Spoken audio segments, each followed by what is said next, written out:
everyone, and welcome to another edition of What's on My Desk. And today I have ladies' watches. But before you hit that skip button and say, Roman, why do I want to look at ladies' watches? I don't do this often. Is the simple truth that at the end of the day, none of us have a clue as to what to buy our significant other. See you after the intro.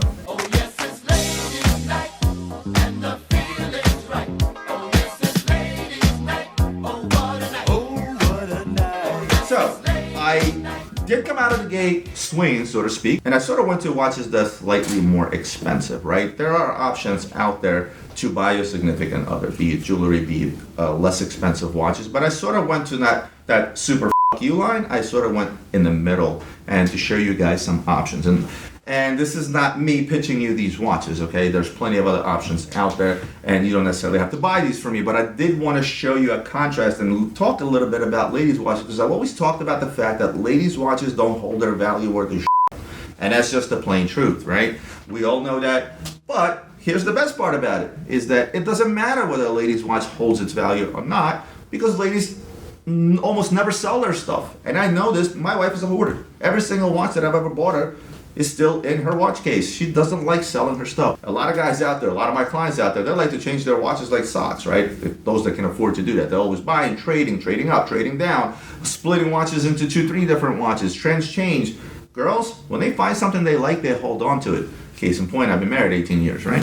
Hope my wife is watching this. A lot of these ladies' watches, they don't hold their value. They certainly hold their sentimental value, which is why they never sell them, but you know, they tend to go down in price rather quickly, right? Because I say it is what it is. This is when it comes to watches. Majority, it is a man's world. It's a man's type of hobby, so to speak. Just like collecting guns. You know, you don't see a lot of girl gun collectors out there. But at the same time, you don't find a lot of guys out there with a multitude of purses either, right? It is what it is, dummy sexist, right? So look, if you're going to be out there looking for a ladies' watch, the last thing you need to do is to walk into a boutique and pay full retail for any ladies' watch. Well, maybe with a few exceptions, and I'll get to that later. Won't point any elbows, right? These are a couple of beautiful watches that I'm going to show you at a glance, and most likely you won't even know who made them. Both beautifully decorated dial, diamond bezels, precious metal. This one happens to be white gold, this one happens to be rose gold, right? Seems to be two comparable watches. Well, this is a Van Cleef and Arpels. This is a duet. And I know right off the bat you're going to say, well, obviously the duet is going to sell pennies on the dollars, which it does, right? It's a watch that retails for $30-some thousand, and brand new, I think we're selling this thing for $12,000 or $13,000. The Van Cleef, the retail is much, much higher. I think this thing retails for around $120,000. And you would say, well, it's probably not discounting much. Yeah, actually it does. It discounts almost half, which is unheard of for Van Cleef and Arpels. But the reason it discounts almost half because it retails for $120,000. About the same size, beautifully decorated dials. Everything is gorgeous about the same crocodile straps. Yet one retails for $30-some thousand, one retails for $120,000. Well, that's Van Cleef. Van Cleef will charge you $10,000 an Alhambra bracelet with a little bit of onyx in it that probably cost them $300 to make, right? Brand name recognition. If, let's say, your wife is out there and she happened to stroll by Van Cleef's boutique and she happened to see this thing in the window, there's still options out there to get out there and find a comfortable watch at a price that you can afford. And at the same token, theoretically, you're giving your significant other a $35,000 watch, but it only costs you $12,000, right? Or you're giving somebody a $120,000 watch and it still only costs you about half price. Doesn't seem like a big deal, right? Chopard is another one of those good brands to go after to be able to pick up brand new at a deal because Chopard doesn't tend to hold its value. Honestly, they make ridiculous amount of ladies' watches because they're a big jewelry company, obviously. And at the same token, their retail's up pretty ridiculous as well. Now, this is probably one of the more popular models. I sell a lot of these, so whenever I get a chance to pick up a deal on these, I buy as many as I can, right? Again, diamond encrusted, a lot of bling for your dollar, so to speak. Retail price, $58,920. I don't know where they come up with these prices. Just make it $60,000. I don't understand why. What does this thing sell for? Low to mid 20s. And again, brand new, right? And you're like, well, wait a minute, Roman, how does that happen? Well, I talked to you guys about closeouts, right? I talked to you about guys that there's companies out there that put out closeouts. You can buy deals from distributors. You can buy out a dealer. So these things are out there all day, every day. Don't take my word for it. Google Chopard ladies watch. See what comes up and see what kind of discounts come up. Harry Winston is another one.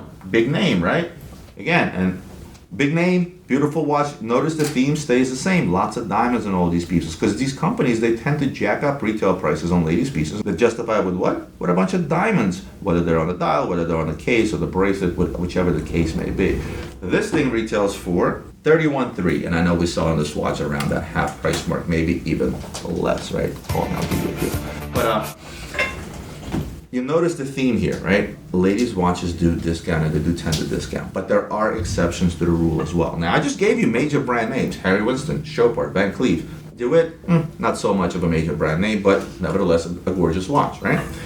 Now, we get into things like Bulgari. Now, just like in the men's market today, what's hot? AP, Patek, Richard Mille, Rolex. Well, I'm going to toss Rolex out the window because Rolex has always been number one. It will probably always be number one. And the beautiful part about Rolex is that any Rolex out there, you can buy your significant other, whether it's men's or ladies, because that brand is pretty much unisex at this point as far as I'm concerned. But there are other brands out there that are hot, and that is, for example, Bulgari. Bulgari makes probably some of the most beautiful jewelry out there. I will take him over Van Cleef any day. When it comes to jewelry, I will take him over Chopard. When it comes to jewelry, I will take him even over Cartier. I think Bulgari, to me, is number one. And you know what? I'll be honest with you, looking at the sales, you know, we're getting towards the end of the year, and I break my sales down. Bulgari was my number one seller year to date. Some of the higher echelon Bulgari, specifically the big snake necklaces I've showed you guys before, things of that nature, they sell and they sell. Why? Because it's drop dead gorgeous. So now that same thing translates into watches. From the serpent collection, or the snake collection as everybody likes to refer to it, you have these guys. Two different styles. This particular watch is a 2-row. It also comes in a 3-row. They even have up to 5 rows. On this particular watch, this is a single row, as they call it, right? Or a single row overlapping. And what I love about this one in particular is the use of enamel. I mean, in person, it's an absolute stunner of a watch. It's also more of a piece of jewelry as far as I'm concerned. Like, you could stack this with another serpentine bracelet, or even for Cartier bracelet for that matter, but this is not my job to do that. For that, you guys check out my girl Anastasia over at the Jewelry Channel. I hope you guys already went over there and subscribed. I need to plug her channel once again because I do want her to get more subscribers as well. So check that channel out if you haven't already. Let's talk about monies, right? This thing retails around $47,000. This thing retails for around $38,000. Don't quote me, I'm giving you about numbers. Now, you're gonna find these watches selling anywhere from 25 to 40% off retail, depending if it's new or used. And speaking of used, I know you sometimes shy away from buying a pre-owned watch, but you have to understand something, that these particular pieces, they're like jewelry, right? Which means they could be made to look brand spanking new before you give it as a gift. And this is exactly what we do. This is actually a pre-owned, but if I told you it was brand new, you probably wouldn't even know it. Note that now we're shifted over to that popularity factor, right? Oh, Bulgari is the more popular jewelry brand today. Specifically, the Serpentine collection is extremely hot right now. The Serpentine bracelets out there, they discount 20%, maybe if you're lucky, if you can get them, right? Let's move it, take it a step further, and let's look at what I'm going to dub the ugliest watch of the bunch. Because if you look at everything I showed you so far, these are really pretty watches, for the lack of a better term, right? And then we have this. And I know most of you guys are going to say, yes, this is the watch I am going to buy. I am going to buy my wife a Nautilus because I have a Nautilus. I drool over every Nautilus. Nautilus is the holy grail, so why not have my wife have a stainless steel Nautilus with a diamond bezel, such as this guy?